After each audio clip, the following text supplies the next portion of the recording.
భాగ్యనగరంలో సమగ్ర కుటుంబ సర్వే వివరాలు వెల్లడించారు అధికారులు. 95% మంది వివరాలు సేకరించింది బల్దియా. మిగిలిన 5%లో ఊర్లలో వివరాలిచ్చిన వారితో పాటు డోర్ లాక్ ఉన్నట్లు తెలిపారు. ప్రస్తుతం తీసుకున్న వివరాలను డేటా ఎంట్రీ చేస్తున్నారు. ఈ నెల 8 లోపు పూర్తి చేయాలని అధికారులు సిబ్బందిని ఆదేశించారు కమిషనర్. డిసెంబర్ 9న ప్రభుత్వానికి రిపోర్ట్ ఇవ్వనుంది బల్దియా.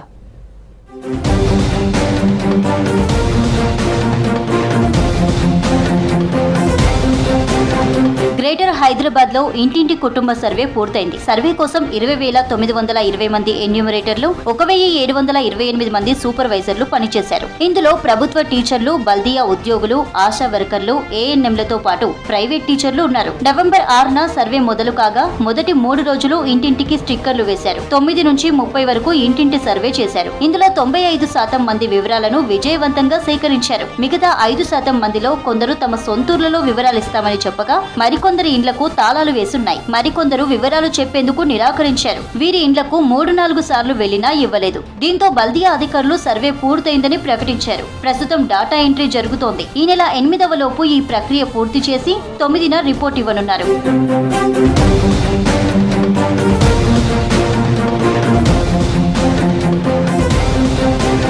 సర్వేను ఎన్యూమరేటర్లు అన్ని అడ్డంకులు దాటుకొని పూర్తి చేశారు. ఓ పక్కన ఉన్నత అధికారుల ఒత్తిడి, మరో పక్కన జనాలు కొందరు సర్వేకు సహకరించకపోవడంతో ఇబ్బందులు పడ్డారు. కొందరు అడిగిన వివరాలు ఇవ్వడానికి బదులు ఎన్నో ప్రశ్నలు వేశారు. 10 ఏళ్ల కిందట చేసిన కుటుంబ సర్వే ఏమైందని, కులం సర్వే చేయడానికి బదులు వేరే వివరాలు ఎందుకని, కొన్ని నెలల కింద ప్రజాపాలనలో ఇచ్చిన దరఖాస్తులు ఏమయ్యాయని ఇలా ప్రశ్నల వర్షం కురిపించారు. కొన్ని అపార్ట్మెంట్లు, గేటెడ్ కమ్యూనిటీల్లో ఎన్యూమరేటర్లను అనుమతించలేదు.